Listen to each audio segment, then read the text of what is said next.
अर्श चिकित्सा। अर्श जो है चरक के अकॉर्डिंग होते हैं 2 और 8 भेद। चरक अर्श के 2 एवं 8 भेद मानते हैं। सुश्रुत और माधव, सुश्रुत और माधव 6 भेद मानते हैं अर्श के। बाघभट्ट 2 भेद, हारीत 6 भेद, सभी के अकॉर्डिंग लिखने हैं। चरक और बाघभट्ट ने 2 भेद माने हैं जो कॉमन है, वो हैं चरक के अकॉर्डिंग जो 2 भेद चरक ने माने हैं वो कॉमन है, सहज एवं उत्तर कालज। सहज, दूसरा है उत्तर कालज। सहज और उत्तर कालज, सहज और उत्तर कालज। बाघभट्ट ने शुष्क एवं, चरक ने भी बताए हैं, चरक और बाघभट्ट दोनों ने सेम सेम बताए हैं। बाघभट्ट ने जो 2 भेद बताए हैं वो भी एक सहज और उत्तर कालज, और दूसरे बताए हैं शुष्क एवं आर्द्र, शुष्क एवं आर्द्र भेद। अर्श के पर्याय पूछे जाते हैं। अर्श के पर्याय होते हैं अर्थनाम, द्वैनाम, अर्थनाम, द्वैनाम, गुदज, गुदकील, गुदज, गुदकील, गुदंकुर।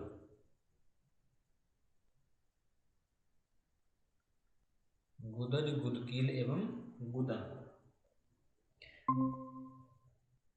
गुदज, गुदकील एवं गुदंकुर।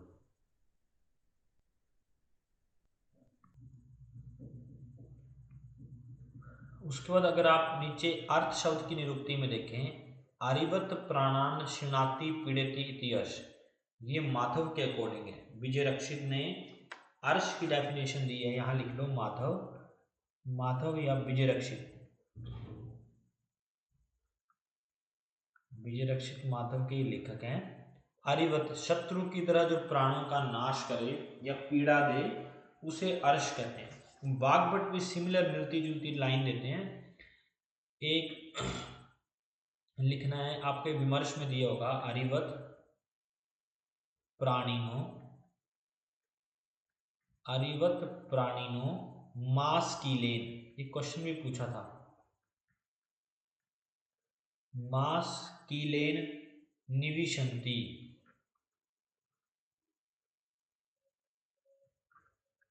मास्कील की तरह, इतना ही क्वेश्चन आया था कि मास्कील की तरह दुख कौन सी व्याधि देती है। अर्शांसी तस्मात् उच्यते, अर्शांसी तस्माद् उच्यते गुदमार्ग निरोधेत, गुदमार्ग निरोधेत।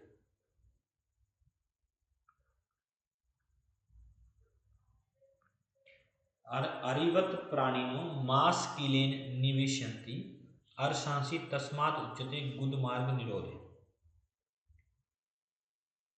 चरक के अकॉर्डिंग जो शुष्क अर्श है, चरक ने जो शुष्क अर्श बताया है इसमें भलातक और चित्रक, भलातक और चित्रक का प्रयोग होता है। दूसरा है आर्द्र अर्श, आर्द्र अर्श में कुटज का प्रयोग होता है, आर्द्र अर्श में कुटज का प्रयोग होता है। बाघभट्ट के अकॉर्डिंग, बाघभट्ट ने भलातक, अर्श में भलातक का प्रयोग होता है, अर्श में भलातक का प्रयोग। या आपको अगर आचार्य ना भी पूछें, किसी के अकॉर्डिंग भी पूछें, तो भी आपने एप्रोप्रिएट आंसर यहीं पर आना है कि शुष्क अर्श में भलातक और चित्रक का प्रयोग होता है और आर्द्र अर्श में कुटज का प्रयोग होता है। आर्द्र अर्श वो होते हैं जो रक्त, जैसे जिसमें रक्त का स्राव होता है, तो आप देखना आगे कुटज का जिक्र आएगा, वो वाली बात कही है। आर्द्र अर्श में दोष भी रक्तवाद कुछ ऐसे मिलेंगे, आगे देखते हैं। आर्द्र अर्श में मतलब है कि इसमें ब्लीडिंग होती है, उसमें कुटज का प्रयोग होता है। और जिसमें ब्लीडिंग नहीं होती है, जो वात कफज ऐसे अर्श होते हैं, उनमें भलातक और चित्रक का प्रयोग होता है। तो इसमें आचार्य ने ज़्यादा मतलब आचार्य के अकॉर्डिंग पूछें, चाहे बिना ऐसे सिंपल क्वेश्चन पूछें तो भी आपने बड़ा दिमाग नहीं लगाना है कि हाँ ये तो चरक ने कहा है, बागवट ने नहीं कहा है, ऐसा नहीं है। सभी आचार्यों का एक जैसा ही मत होता है ऐसे क्वेश्चनों में कि जो शुष्क अर्श है उसमें भलातक और चित्रक का प्रयोग होगा, जो आर्द्र अर्श है उसमें कुटज का ही प्रयोग होगा। सभी ने ऐसे ही बोला होगा। नेक्स्ट आना है। सर मेरी आवाज आ रही है? हाँ, बागवट शुष्क अर्श में भलातक और चित्र का प्रयोग होता है, आर्द्र में कुटज का होता है। बागवट ने अर्श में भलातक का प्रयोग बोला है, सिंपल। मैं आपको ये समझा रहा था कि अगर बाई चांस आपको क्वेश्चन आता है कि शुष्क अर्श में किसका प्रयोग होता है, तो आपने इसमें इस चीज का दिमाग नहीं लगाना है कि कौन से आचार्य ने पूछा है। सभी ने कॉमन कॉमन ही आंसर होता है ऐसे क्वेश्चनों में, क्योंकि आर्द्र अर्श का मतलब होता है जिसमें रक्त का स्त्राव हो। अब रक्त का स्त्राव जो है वो ऑब्वियस है कि रक्त के स्त्राव में सभी आचार्यों ने कुटज का प्रयोग बोला होगा। और शुष्क में जो वात कफज वगैरह होते हैं वो आते हैं, तो उसमें भलातक और चित्रक का प्रयोग बताया जाता है ना। तो इसमें आचार्य कोई भी पूछे, आपने पहले बेसिक सा जो कंसेप्ट है ये वाला इसी पे आना है। इसके अलावा पूछा हुआ तब ज़्यादा दिमाग लगाना है, अदरवाइज सिंपल क्वेश्चन को क्वेश्चन को थोड़ा सा वो टेढ़ा घुमा के पूछते हैं, पर होता आंसर उसका सिंपल ही है जैसे हमने पढ़ा होता। नेक्स्ट आना है श्लोक नंबर 5। देखो श्लोक नंबर 5 में द्विविध अर्शांशी, अर्श दो प्रकार के बोले गए हैं। कानिचित सहजानी, कानिचित उत्तर कारजानी। एक सहज प्रकार के होते हैं, दूसरे उत्तर कारज बताए। तत्र द्विविधो बीज उत्पत्ति हेतु, जो बीज उत्पत्ति होती है, जो सहज होते हैं या बीज उत्पत्ति से जो अर्श होते हैं, वो दो प्रकार उनके कारण बताए हैं, हेतु उनके दो बताए हैं। माता पिता का अपचार और पूर्वकृत कर्म। पूछ सकते हैं सिंपल सा क्वेश्चन कि बीज उत्पत्ति हेतु जो अर्श होते हैं उनके कितने कारण होते हैं या क्या क्या कारण होते हैं। श्लोक नंबर 5 का लास्ट लाइन अंडरलाइन करनी है। अर्शांशी इत्य अधिमांस विकारा, IMP है। अर्श एक प्रकार का अधिमांस, मांस के अंदर होने वाला विकार है, अधिमांस विकार है। अर्श जो है मांस के भीतर होने वाला एक प्रकार का विकार है। श्लोक नंबर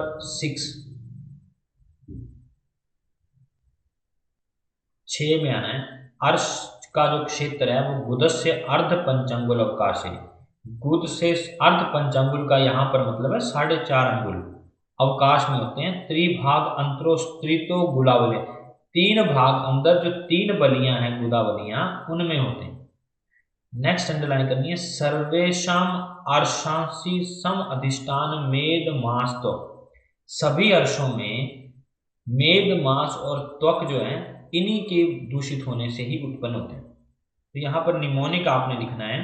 चरक के अर्श से ममता, या चरक के अर्श में ममता, मांस मेद और त्वक सुश्रुत के अर्श से मरते, सुश्रुत के अर्श से मरते, मरते से डिकोड करना है मांस रक्त और त्वक, मांस रक्त और त्वक, ये दोषों की स्थिति है। थोड़ा सा आपने लिखना है यहाँ पर एडिशनल, सुश्रुत ने बताया है रोमांच से गुदोष्ट की लंबाई 1.5 अव, गुदावलियों के बारे में बताया है सुश्रुत ने, आपने यही लिखना है। रोमांच से गुदोष्ट की दूरी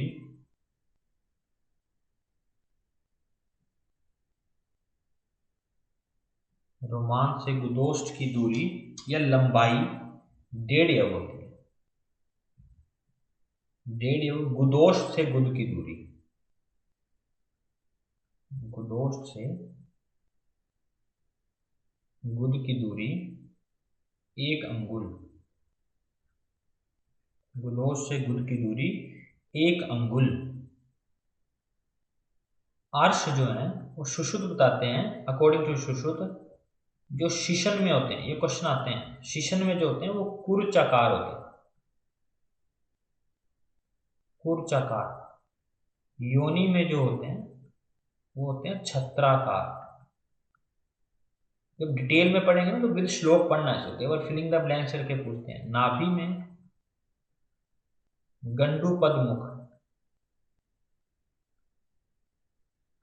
गंडूपद मुख सदृश, गंडूपद मुख सदृश।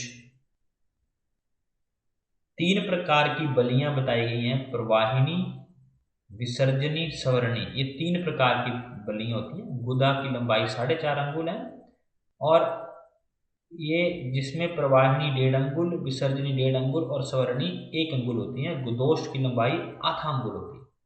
ये आपसे पूछा जा सकता है। शारंगधर ने, जैसे क्या है कि प्रवाहिनी, विसर्जनी, सवर्णी का निमोनिक है PVS, ऐसी शारंगधर ने बलियां जो हैं उनके थोड़े से नाम बदले हैं। प्रवाहिनी, विसर्जनी और सवर्णी को ग्रहिका कहा है। सवर्णी को ग्रहिका कहा है। सिंपल है, PVG याद रख सकते हैं। PVG, PVG।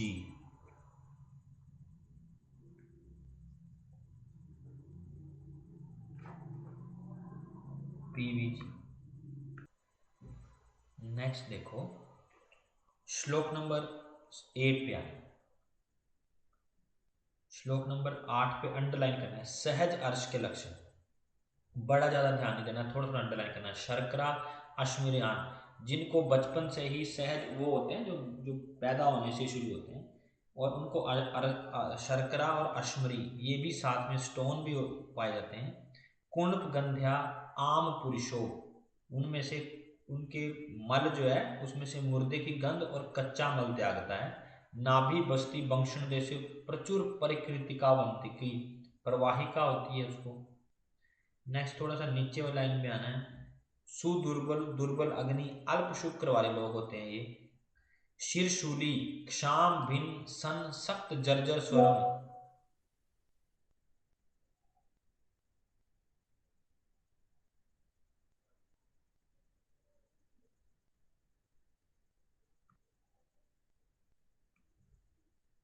जर्जर स्वरम। कर्ण रोगी, शून, पानीपाद, वदन, अक्षिकूट। पानीपाद होते हैं हाथ पैर इनमें, और वदन होता है मुख, इनमें आंखों के नीचे, इस सब में स्वेलिंग रहती है। समान, व्यान, प्राण, उदान, पित्त, श्लेष्माणु च प्रकोपेति, एते सर्व एवं कुपेति, पंचवायु, पंचपित्त, श्लेष्माणु, अर्श, अभिद्रवंतम, एतान विकार उपजनति इत्यादि सहज अर्शानि। ये सब लक्षण जो है सहज अर्श में पाए जाते हैं। और सुश्रुत कहते हैं सहज अर्श में लक्षण, आपके विमर्श में दिया हो सकता है। सुश्रुत एक लक्षण देते हैं कि ऐसे जो हैं दारुण और दूरदर्शी होते हैं। ये जो सहज अर्श होते हैं ये दारुण होते हैं एवं दूरदर्शी, दूरदर्शी अर्श होते हैं। साथ में आपने ऊपर लिखना है आदि बल प्रवृत्त व्याधियां, आदि बल प्रवृत्त व्याधियां। आदि बल प्रवृत्त व्याधियां जो होती हैं वो होती हैं कुष्ठ, कोमा, अर्श। कुष्ठ और अर्श ये चरक के अकॉर्डिंग, ठीक है। कुष्ठ और अर्श। नेक्स्ट आओ श्लोक नंबर 9। श्लोक नंबर 9 में अंडरलाइन करो अर्श का निदान। निदान में कुछ कुछ अंडरलाइन करना है। 5वीं 6ठी लाइन है बस्ती कर्म विभ्रमात, लास्ट से 4थी लाइन, 4th लास्ट लाइन है उत्कुट विषम कठिन आसन। नेक्स्ट कंटिन्यू करना है यान उष्ट यान अति व्यवाद, बस्ती नेत्र असम्यक प्रणिधानात्, बस्ती के नेत्र को सही से प्रणिधान ना किया जाए तो इंटरनल लैसिरेशन हो जाती हैं, उसकी वजह से भी बोलते हैं। और अति व्यवाय या यान उष्ट, अजीब सी सवारियां करने से, प्रकोपित वायु पानस तथा मल उपचित अधो भाग अध्य गुदावली शुद्धते ततः अर्शांसी प्रादुर्भवन्ति। ऐसे में अपान वायु कुपित हो जाती है, मल का संचित होना और अधो भाग में आकर के गुदावलियों को भी साथ में दूषित करने से अर्श की उत्पत्ति होती है। अब आप इनको पढ़ते होंगे तो आपको इतना बेसिक समझ आता है कि यहाँ से क्वेश्चन बनेगा नहीं। ये पढ़ना क्यों पड़ता है कि जब आपको AR का क्वेश्चन बनता है या OL का क्वेश्चन बनता है तो आपको इतना सा अंडरस्टूड होना चाहिए कि ऐसी बातें वहां भी कही गई थी, इसलिए पढ़ना पड़ता है। अदरवाइज डायरेक्ट क्वेश्चन यहाँ से नहीं बनेगा कभी, है ना। ये आपको देखो ड्रॉपर्स को ये पता होता है कि किस श्लोक से और कहाँ से क्वेश्चन बनने की संभावना ज़्यादा है। अब आप इसमें से आप सोचो, अगर रोज पढ़ते हैं तो आपको समझ आएगा कि यहाँ से क्वेश्चन नहीं बनेगा। यहाँ से क्वेश्चन तभी बनेगा अगर ऑल करके आएगा या कुछ इस तरीके से पूछेंगे, वो थोड़ा सा ऐसे हल्का सा इशारा चाहते होंगे कि बच्चों को हल्का सा पता है, अदरवाइज यहाँ से डायरेक्ट क्वेश्चन नहीं बनेगा कोई। नेक्स्ट आना है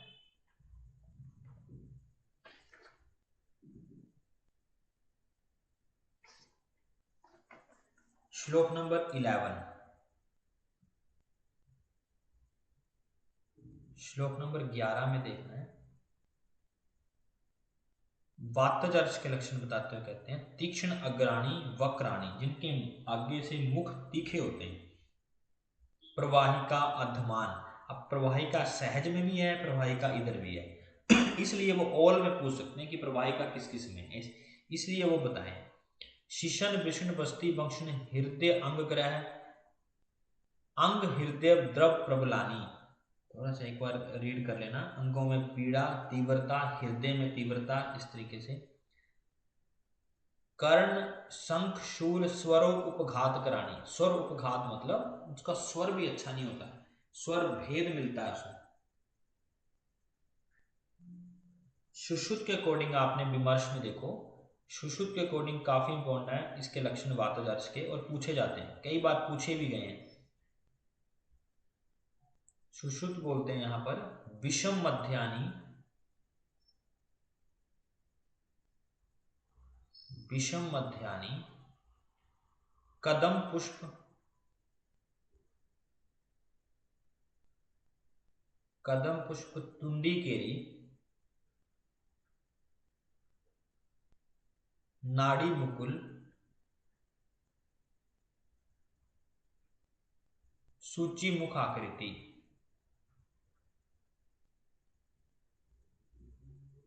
सूची मुख आकृति इस तरीके से बताते हैं। और उपद्रव बताते हैं सुश्रुत वातज अर्श के, गुलम अष्ठीला प्लीहा उदर, ये सब इसके उपद्रव। हालांकि चरक ने सिर्फ प्रवाहिका और अधमान का ही जिक्र किया है, यहां देखेंगे तो प्रवाहिका और अधमान का ही जिक्र है यहां पर। नेक्स्ट आना है पित्तज अर्श के लक्षण, श्लोक नंबर 14। पित्तज अर्श के लक्षण में अंडरलाइन करना है, स्पर्श सहनानी, ये स्पर्श असहनानी, रक्त पीत नील कृष्णानी, स्वेदो उपक्लेद बहुलानी, विसर्गंधी तनु पीत रक्त स्त्राविणा। साथ साथ याद भी करते चलना है, पित्तज अर्श में स्पर्श का सहन नहीं होता, रक्त पीत नीले दिखाई देते हैं, स्वेद क्लेद बहुत होता है, ऑब्वियस है। सुश्रुत क्या बोलते हैं पित्तज में, पित्तज अर्श में लक्षण देते हुए कहते हैं तनु विसर्पणी,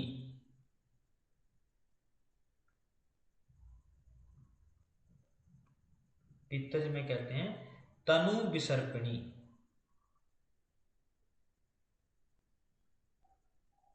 तनु विसर्पणी, पीताव भासिनी,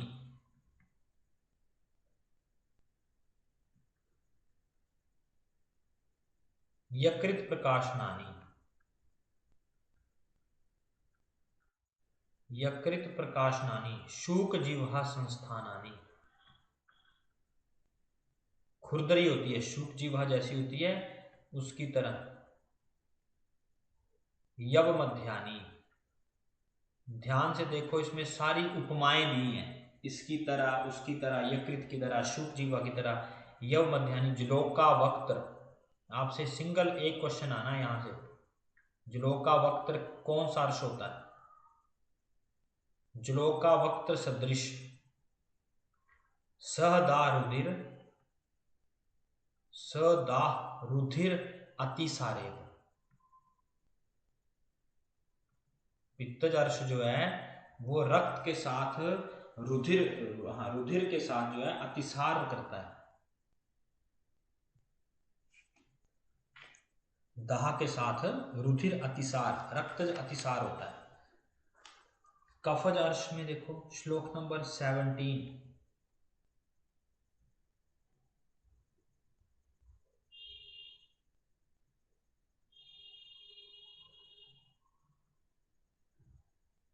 उपचितानी श्लक्षणानी स्पर्श सहनानी, स्पर्श सहनानी, वहां पर पित्तज में असहन था, यहां सहन हो जाता है।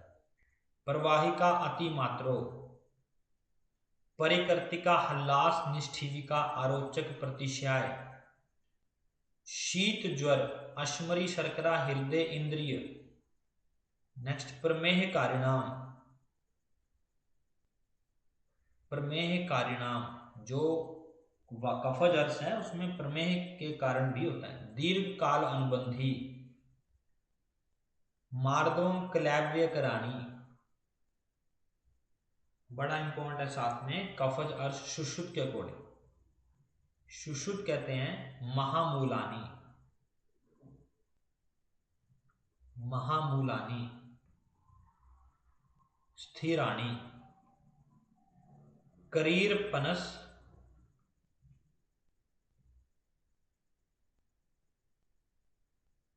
करीर पनस,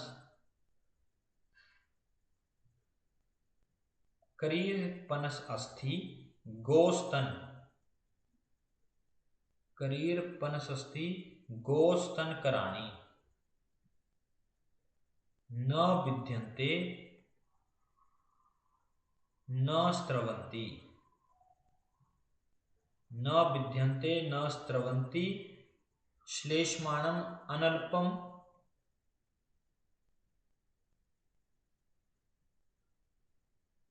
श्लेष्माणम अनल्पम, मास धावन प्रकाश, ये बड़ा इंपॉर्टेंट है। मास धावन को अंडरलाइन करना, क्वेश्चन मार्क। मास धावन प्रकाश अतिसारे, कैसा अतिसार होता है? मांस के धोने की तरह, चिकन को धोते हुए देखा है, चिकन धोने के बाद जैसा रंग का पानी निकलता है वैसे मांस धावन प्रकाश की तरह अतिसार आना कफज अर्श का लक्षण है। बड़ा इंपॉर्टेंट क्वेश्चन है। नेक्स्ट आओ, श्लोक नंबर आगे दिया होगा वैसे थोड़ा सा ही, 12 से पहले यहाँ पर विमर्श में दिया हुआ है, आपकी बुक में भी दिया हुआ कहीं ना कहीं, कि चरक ने, मैंने लिखवाया है वैसे, सहज और उत्तर कालज, जन्म उत्तर कालज भेद से 2 प्रकार के अर्श माने, और आगे 8 अर्श भी माने जो हमने वात पित्त कफज इस तरीके से पढ़ते आए। वात पित्त कफ, वात पित्तज, वात कफज, पित्त कफज, सन्निपातज, सहज, ये 8 भेद माने। हालांकि सुश्रुत ने 6 ही माने, वात पित्त कफ रक्त सन्निपात और सहज भेद से।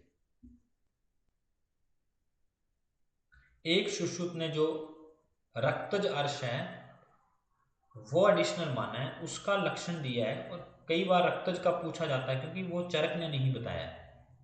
तो सुश्रुत का जो रक्तज अर्श है वो जरूर आपने लिखना है, या आपके विमर्श में दिया होगा। रक्तज अर्श जो है उसका लक्षण है न्याग्रोद्र प्रोह विद्रुम, न्याग्रोद्र प्रोह विद्रुम, काकणांतिका फल सदृश, काकणांतिका फल सदृश, पित्त लक्षणानी, कांकणांतिका फल सदृश पित्त लक्षणानी, यदा अवगाढ़ पुरुष प्रपीड़तानी,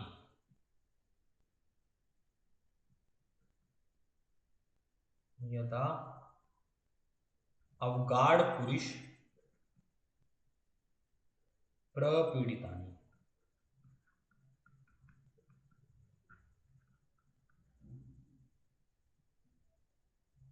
गुंजा विद्रुम सन्निभम, डीडी करना है इसके साथ। गुंजा विद्रुम सन्निभम, ये किसका लक्षण है? रक्तज विस्फोट का। रक्तज विस्फोट का माधव ने दिया है। गुंजा विद्रुम सन्निभम रक्तज विस्फोट का लक्षण है, जो कि माधव ने दिया। श्लोक नंबर 22, श्लोक नंबर 22 में आना है।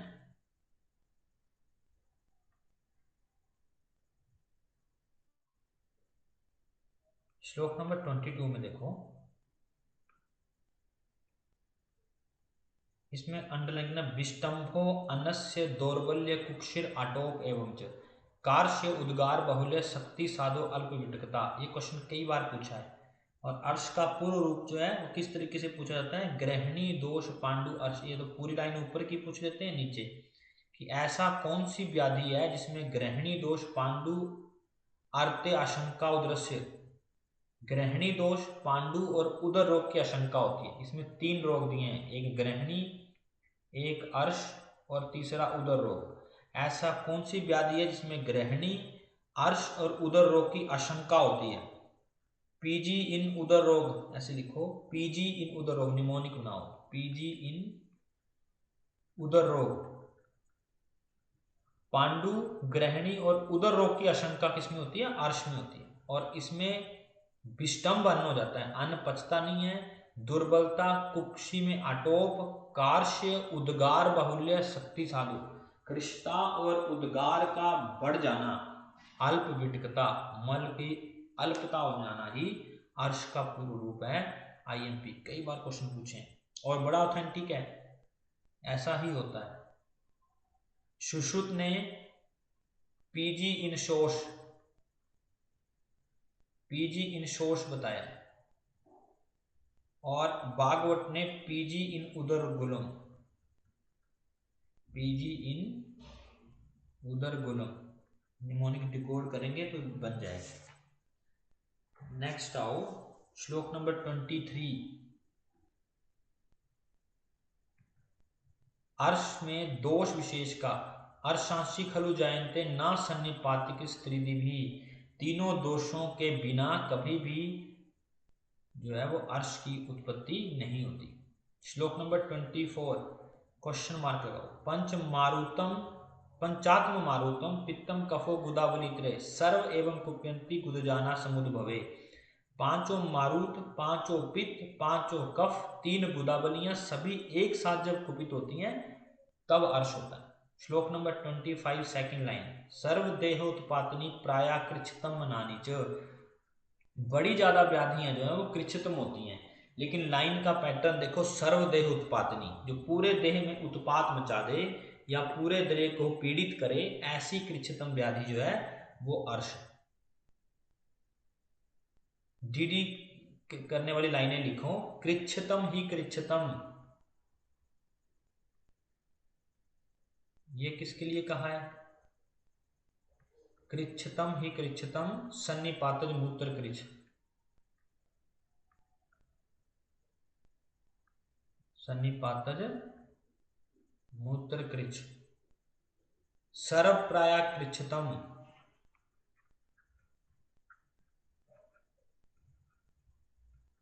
सर्व प्राया कृच्छतम किसके लिए? उदर रोग के लिए। सर्व प्राया कृच्छतम किसके लिए? उदर रोग के लिए।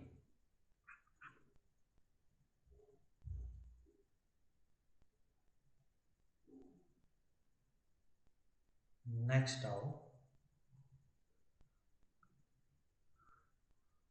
अर्श रोग की असाध्यता, सब आईएमपी होते, एक एक लाइन बोर्ड है। हस्ते पादे मुखे नाभ्या गुदे वृष्णोष तथा शोथे, हाथ पैर मुख नाभि गुद और वृष्ण में शोथ हो, असाध्य समझें। सहज त्रिदोषज यानी अभ्यंतर बलि, सहज असाध्य हैं, तीनों दोषों से उत्पन्न होने वाले असाध्य हैं, अभ्यंतर बलि में होने वाले असाध्य हैं। अलग से भी लिख सकते हैं इनको आप अलग से भी लिख सकते हैं, कौन से असाध्य होंगे कौन से साध्य होंगे, लिखवा देता हूँ आपको। नेक्स्ट आओ, एक ही चीज अंडरलाइन कर लेंगे तो भी वही बात है। श्लोक नंबर 30, द्वंद्व जातानी, दो दोषों से, द्वितीयानी बलि, दूसरी बलि में, यन्य आश्रिता च कृच्छ साध्यंति तनु परिसंवत्सरानी, एक वर्ष पुराने जो है कृत सद्य होते हैं। दो दोषों से उत्पन्न होने वाले, दूसरी बलि में होने वाले और एक वर्ष पुराने कृत साध्य। बाह्या तु बलो जाते एक दोष उलबनानी च अर्शांसी सुख साध्य न चिरोत्पत्ति, नए एक दोष से उत्पन्न और बाह्य बलि में होने वाले सुख साध्य होते हैं।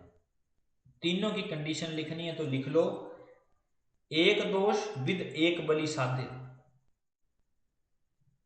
एक दोष विद एक बलि जो है साध्य, दो दोष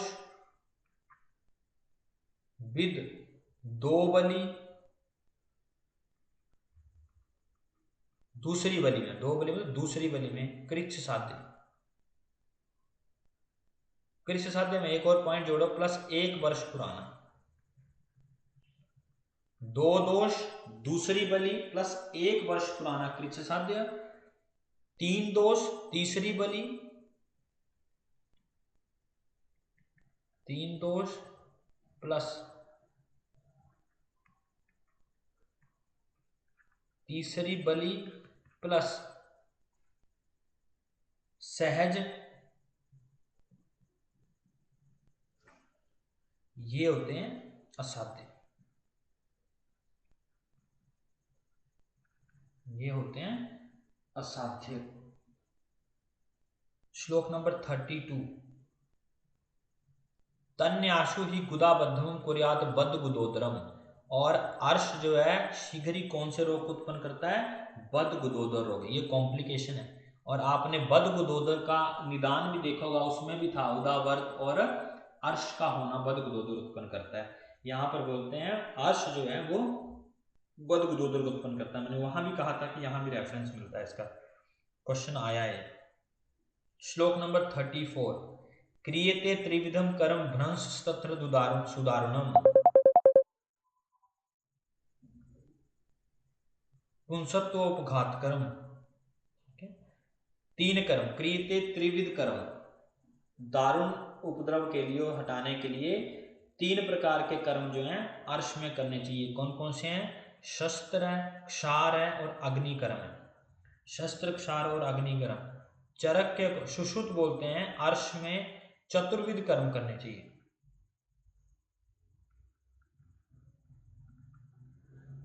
चतुर्विध कर्म, सुश्रुत ने चतुर्विध कर्म जो है वो अर्श में करने को बोला है। चतुर्विध कर्म और किस में करते हैं, पक्षम कोप में, पक्षम कोप में करते हैं। और पक्षम कोप एक प्रकार की याप्य व्याधि है। चतुर्विध कर्म पक्षम कोप में करते हैं, पक्षम कोप याप्य व्याधि। अर्श के भेद दो प्रकार के कहा था बच्चों, शुष्कर्ष, आर्द्रर्ष पूछे जाते हैं। वात श्लेष्म बहुलाना शुष्कर्षांसी, प्रसावरणी तथा आर्द्रम रक्त पित्तो लवणानी। क्या कहते हैं ये, शुष्क अर्श जो है वो कैसे हैं, वात प्लस कफज दोष से। आर्द्र अर्श कैसे हैं, पित्त प्लस रक्त दोष से होने वाले। ये दोनों ही दोष याद रखने हैं, ये पूछे गए हैं कई बार। आर्द्र अर्श कई बार पूछा गया कि कौन कौन से दोष होते हैं इसमें, पित्त और रक्तज। हमने पित्तज अर्श में लक्षण भी पढ़े, उसमें बोलते हैं कि पित्तज अर्श जो है वो रक्तार्श अतिसार, रक्त के साथ अतिसार होता है उसमें। श्लोक नंबर 84, श्लोक नंबर 84 सॉरी 48, श्लोक नंबर 48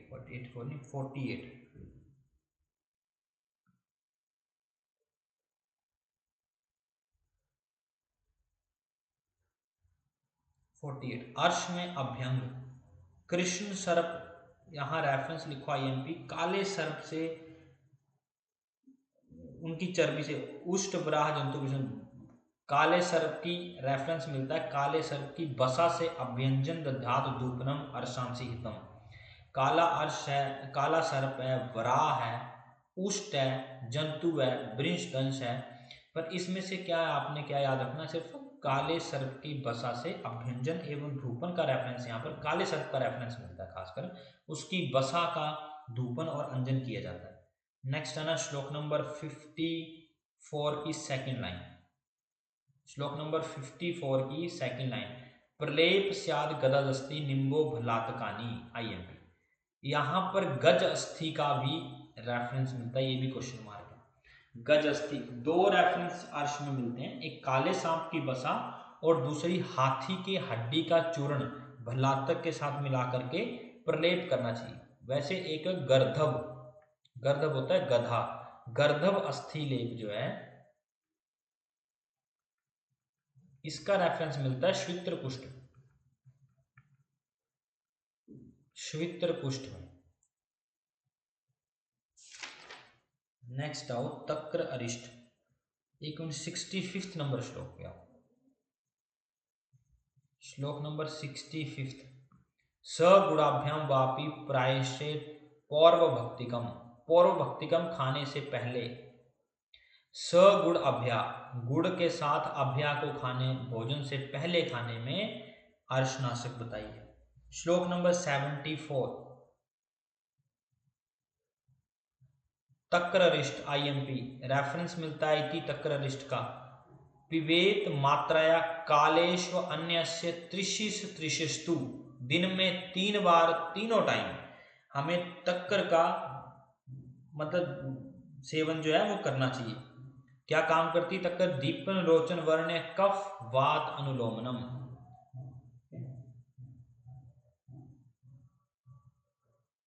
भोजन के तीनों कालों में, और त्रिशित मतलब जब प्यास लगी हो, त्रिशित अवस्था में, और त्रिशु 3 बार, भोजन हम 3 बार करते हैं, आदि मध्य रात, मतलब सुबह दोपहर शाम में हमें तक्कर का ही सेवन करना चाहिए। श्लोक नंबर 76, श्लोक नंबर 76, वात कफज अर्श में तक्कर सर्वश्रेष्ठ औषध IMP है। देखो, त्वचम चित्रक मूलस्य पिष्टवा कुंभम प्रलेपित तक्रम व दधि व तत्र जात अर्शो हरम पवीत। ये बोलते हैं चित्रक मूल की त्वचा का पेस्ट करना है और कुंभ घड़े में उसका प्रलेप करना है, फिर जो है उसमें जमाया हुआ दही या तक्कर सर्वश्रेष्ठ मानी गई है। वात श्रेष्ठ अर्शांसाम तक्रम परम नास्ति भेषजम, वात कफज अर्श के लिए तक्कर से बड़ी भेषज नहीं है। श्लोक नंबर 78, सप्ताह दशाह पक्षम मास अथापि व बल काल विशेषज्ञ विषम तक्कर प्रयोजन, तक्कर का प्रयोग 7 दिन, 10, 15, 1 मास या बल काल विशेष देख के तक्कर का प्रयोग करना चाहिए, मोस्ट इंपॉर्टेंट। जैसे देखो चित्रक मूल बोला ना, वैसे बागभट ने भी चित्रक को अर्श में श्रेष्ठ बताया। बागभट के अकॉर्डिंग चित्रक जो है वो अर्श की श्रेष्ठ औषध है, बागभट के अकॉर्डिंग भी चित्रक अर्श की श्रेष्ठ औषध। श्लोक नंबर 84, श्लोक नंबर 84, त्रिविधम तक्कर का प्रयोग, रुक्ष अर्धोतक घृतम स्नेहम यतश अनुत घृतम, 3 प्रकार की तक्कर बताई है। एक रुक्ष तक्कर बताई है, एक अर्धोतक स्नेह वाली तक्कर बताई है, और तीसरी अर्धोत घृतम अनुत घृतम, सॉरी अर्धोत घृतम और अनुत घृतम। अनुत घृतम जो होती है जिसमें से बिल्कुल भी घी ना बचाओ, सारा मक्खन निकाल लिया दो। अर्धोदक स्नेह का मतलब होता है ऊपर ऊपर का मक्खन निकालो, रुक्ष मतलब पूरा का पूरा मक्खन जो है वो निकाल चुकी हो, सॉरी उल्टा बोल दिया मैंने, रुक्ष वो होती है मतलब जिसमें से पूरा मक्खन निकाल लिया गया हो, अर्धोदक में आधा बचता है, और अनुत घृतम में मक्खन जो है वो ना निकाला गया। इस तरीके 3 प्रकार की तक्कर बताई है, रुक्ष अर्धोतक स्नेह और अनुद घृतम, जिसमें से कुछ भी घृत ना निकाला गया उसे बोलते हैं अनुद घृतम। बागभट के अकॉर्डिंग या सॉरी भाव प्रकाश के अकॉर्डिंग, भाव प्रकाश ने 5 प्रकार के तक्कर के भेद दिए हैं, 5 प्रकार के तक्कर के भेद दिए हैं। घोल मथित तक्कर, लिखने हैं घोल मथित तक्कर, घोल मथित तक्कर, उद्शीवित छिछिल, उद्शीवित छिछिल, घोल मथित तक्कर, उद्शीवित और छिछिल। इसका निमोनिक है घोमत उच्छी, घोमत उच्छी, घोमत उच्छी। श्लोक नंबर 100 से पहले एक बार श्लोक नंबर 88 देखो। श्लोक नंबर 88, वात श्लेषम विकारणम शतम चापी निरुतन्ते नास्ति तक्रात परम किंचितोषण वात कफाचते। बोलते हैं कि वात कफज जो ऐसे हजारों विकार हैं जिसमें तक्कर का प्रयोग होता है, लेकिन वात कफज अर्श में तक्कर जैसा कोई और दूसरी औषध नहीं है। ऐसे हजारों विकार हैं जो कि तक्कर से ठीक हो जाते हैं, लेकिन वात कफज मुख्य तौर पर विशेष करके तक्कर से ठीक होते हैं, ऐसा कहना चाहे। श्लोक नंबर 100 पे आना है।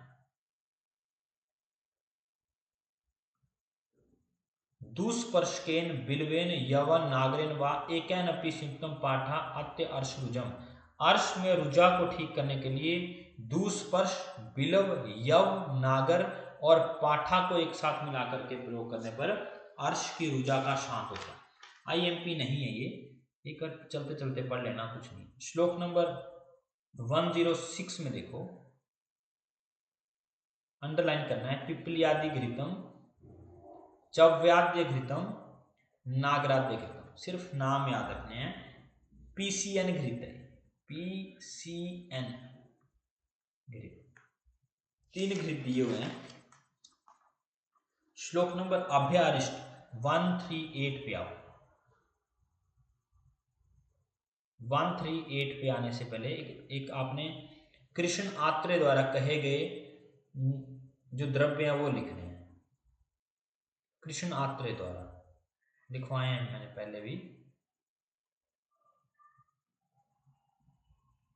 कृष्ण आत्रेय द्वारा कहे गए द्रव्य, कृष्ण आत्रेय द्वारा कहे गए द्रव्य हैं, उसका निमोनिक लिखना है 9 नागों का क्षार या फल का बल कुंडी की अमृता को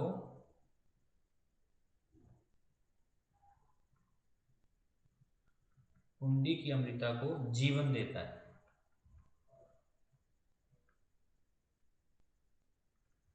9 नागों का क्षार या फल का बल कुंडी की अमृता को जीवन देता है। 9 से आपने डिकोड करना है नवायस चूर्ण, नवायस चूर्ण ये दिया जाता है पांडु में। नवायस चूर्ण का प्रयोग होता है पांडु में। नागों से डिकोड होगा नागराध्य चूर्ण, नागराध्य चूर्ण गृहिणी में, और इसका अनुपान होता है तंडुलोदक प्लस क्षोद्र, तंडुलोदक प्लस क्षोद्र। तीसरा है क्षार गुटिका गृहिणी। चौथा है फल से फलारिष्ट अर्श में, फलारिष्ट अर्श में। बल से बला तेल, बल से बला तेल वात व्याधि। कुंडी से प्रपोंड्रकादि तेल,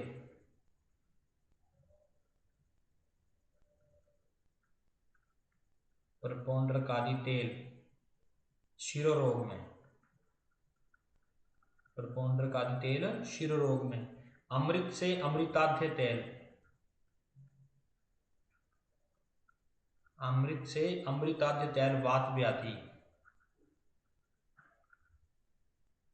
जीवन से जीवनीय घृत, जीवनीय घृत वात रक्त, जीवनीय घृत वात रक्त, ये सारे के सारे हो जाते हैं यहाँ पर, है ना। नेक्स्ट आओ, रिपीट करता हूं एक बार। कृष्णात्र द्वारा भाषित द्रव्य हैं 9 नागों का क्षार या फल का बल पुंडी की अमृता को जीवन देता है।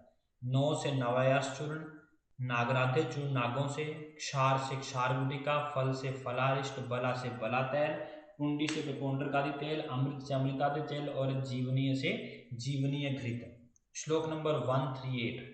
सर ये तंडुलोदक के साथ क्या लिखा है आपने? तंडुलोदक के साथ लिखा है, तंडुलोदक प्लस क्षोदर, ये गृहिणी में जो नागराध्य चूर्ण आएगा ना उसका अनुपान है, तंडुलोदक प्लस क्षोदर। ठीक है। नेक्स्ट आना है श्लोक नंबर 138। 138 में अभयारिष्ट IMP है। अभयारिष्ट जो है इसमें हरितकीना प्रस्थ अर्ध प्रस्थ आम्ल कस्य IMP इसलिए है, नाम इसका अभयारिष्ट है, अभया का मतलब होता है हरितकी, लेकिन इसमें हरितकी की मात्रा जो है वो आधा प्रस्थ है और आम्ल की जो है वो 1 प्रस्थ है। अगर पूछें कि अभयारिष्ट में मुख्य घटक क्या है तो आंवला, क्योंकि आंवला की मात्रा इसमें 1 प्रस्थ होती है। अभयारिष्ट का मुख्य घटक है आंवला।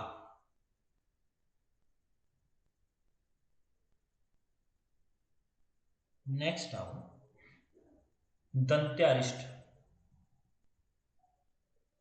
इति दंत्यारिष्टम। तीसरा है फलारिष्ट, फलारिष्ट इसमें हरितकी फल प्रस्थम प्रस्थ आम्ल कस्य, इसमें दोनों सेम है, हरितकी भी 1 प्रस्थ है और आंवला भी 1 प्रस्थ है। कृष्ण आत्रे भाषितम ऐसे ऐसे लिखा होता है, जो मैंने आपको लिखा है कृष्ण आत्रे वाले ड्रग वो यहीं से रेफरेंस हो सकता है, इसी के साथ 1 प्रस्थ इसमें आंवला और 1 प्रस्थ ही हरितकी है। कनकारिष्ट द्वितीय फलारिष्ट भी है, इसे अंडरलाइन कर सकते हैं। नेक्स्ट है फलारिष्ट, सॉरी कनकारिष्ट। कनकारिष्ट में नवस्या आमलकस्य कुर्यात जजरिताम तुलम, इसमें 1 तुला जो है वो आंवले पड़ते हैं, इसमें आंवले पड़ते हैं 1 तुला, तोला नहीं है बेटा, तुला होता है 100 पल के बराबर, 100 पल को 1 तुला कहा जाता है। इसका नाम है कनक। कनक का मतलब होता है धतूरा और सोना, धतूरा और स्वर्ण, ना ही इसमें स्वर्ण होता है 0%, 0% इसमें धतूरा है। इसका नाम इसलिए क्योंकि स्वर्ण की तरह कांति देता है, इसलिए इसको कनकारिष्ट कहते हैं। इसमें आंवला इसका मुख्य घटक है। और निमोनिक लिखना आपने इन द्रव्यों का। अभय के दांतों के लिए तक्कर कनक सदृश फलदायक है।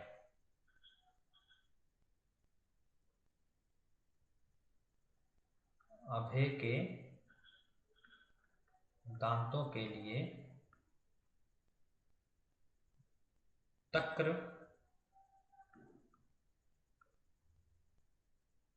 कनक सदृश फलदायक है। ये डिकोड कर पाएंगे आप। अभय से अभयारिष्ट है, दांतों के लिए दंत्यारिष्ट है, तक्कर से तक्करारिष्ट है, कनक से कनकरिष्ट है और फल से फलरिष्ट है। ठीक है, नेक्स्ट आना है श्लोक नंबर 169।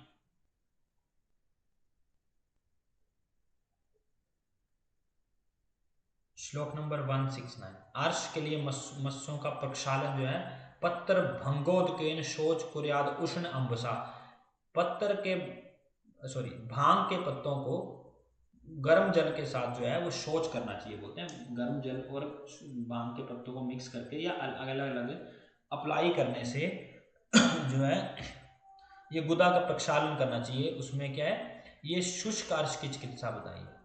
शुष्क अर्श में भंगा के पत्ते और उष्ण जल से प्रक्षालन करने को कहा। नेक्स्ट आना है श्लोक नंबर 175। श्लोक नंबर 175। रक्तर्ष का चिकित्सा सूत्र, स्निग्ध शीतम हितम वाते रुक्ष शीतम कफानुगते। स्निग्ध शीत जो है वो वातज में और रुक्ष शीत जो है वो कफज में चिकित्सा बताई। वात में स्निग्ध शीत और कफ में रुक्ष शीत। श्लोक नंबर 182 रक्तजर्ष में। श्लोक नंबर 182 रक्तर्ष में तिक्त रस उपचार। तिक्त रस रक्तर्ष में इसलिए दिया जाता है अग्नि संदीपनार्थ, रक्त संग्रहणार्थ, दोषाणाम पाचनार्थ च परम तिक्ता उपचारे। एक अग्नि संदीपन के लिए, रक्त संग्रहण के लिए और दोषों के पाचन के लिए हमें रक्तर्ष में तिक्त रस का प्रयोग करना चाहिए। श्लोक नंबर 188 कुटजादि रसक्रिय। रक्त रोधक उपाय, नीचे आ जाओ, कुटजादि रसक्रिया में आओ। कुटजादि रसक्रिय, इसमें कुटज त्वक विपाच्य पलाश शत आर्द्रम महेश सलिलम।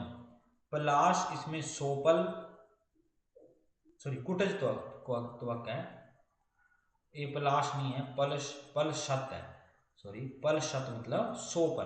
कुटज त्वक जो है इसमें सोपल डाली जाती है, पलाश नहीं होता, पल शत है।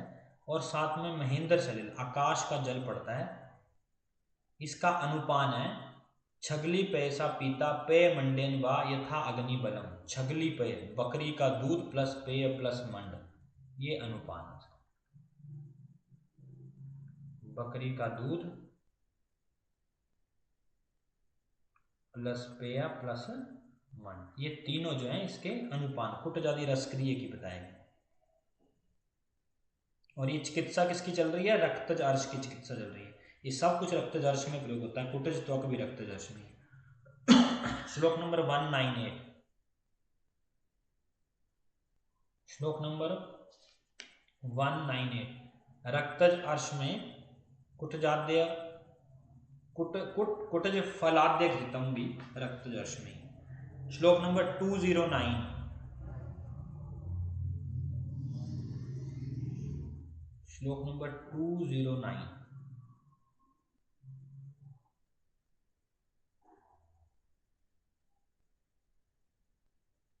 पलांडु का मांस रस प्रयोग। छाग अंतराधि तरुणम सरुधिर उपसादितम बहु पलांडु। छागम अंतराधि बकरी का अंदर का हिस्सा, मतलब लीवर वगैरह मेन जो होते हैं वो लेने हैं, और साथ में बकरी का दूध, बकरे का खून, और उसको बहुत ज़्यादा प्याज के साथ मिक्स करके दिया जाए तो रक्तज अर्श में काम आता है। रक्तज अर्श का एक योग ये भी बताया। नेक्स्ट अंडरलाइन करना है। श्लोक नंबर 1212 प्रायण वात बहुलिन अर्शांसी भवन्ते अति सूते रक्ते। जब रक्त का अधिक स्राव होता है तो वात का कुपित होने का भय रहता है। दुष्टे अति च कफ पित्ते तस्मात् अनिल अधिकोगे। वैसे ही कफ पित्तज अर्श में भी वात का ही वृद्धि होती है, वात का ही कोप होता है। दोनों में चाहे कोई भी हो, रक्त की स्राव हो चाहे कफ पित्तज हो, वात ही अधिक कुपित जानना चाहिए। नेक्स्ट श्लोक पे अंडरलाइन करना है। श्लोक नंबर 219 धूर्वा घृत पदे। रक्तर्ष में गुदा के प्रक्षालन या आच्छादन के बाद देखो रक्तर्ष में प्रदेह बताया है। दुर्वा घृत प्रदेह और शतधोत शस्त्र धोत अपी सर्पी। रक्तज अर्श में प्रदेह लगाने चाहिए दुर्वा घृत का या फिर शतधोत शस्त्र धोत का प्रदेह प्रयोग में लाया जाता है। श्लोक नंबर 228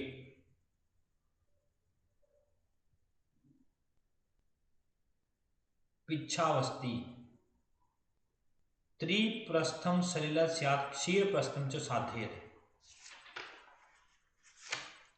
चलो ठीक है, इस छोटे से पार्ट को कल करते हैं।